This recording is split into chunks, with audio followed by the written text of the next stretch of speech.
Hi, this is Blessy பால்.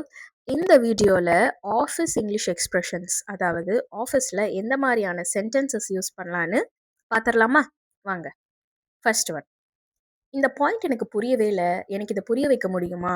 இதை நீங்கள் எப்படி இங்கிலீஷில் கேட்கலான்னா, could you please clarify this point. எப்படி? Could you please clarify this point. Could you நான் ஏன் யூஸ் பண்ணியிருக்கேன்னா, சென்டென்ஸ் எனக்கு பொலைட் ஃபார்மில் வேணுன்றதுனால தான் நான் குட் யூ யூஸ் பண்ணியிருக்கேன். Okay, next one.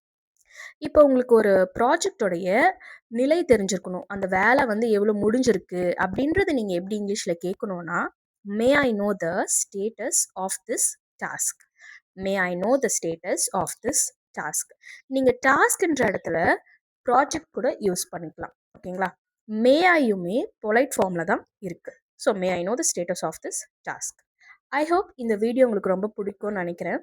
பிடிச்சதுன்னா கண்டிப்பாக லைக் பண்ணுங்கள், ஷேர் பண்ணுங்கள், என்னோட சேனலை சப்ஸ்கிரைப் பண்ணுங்கள்.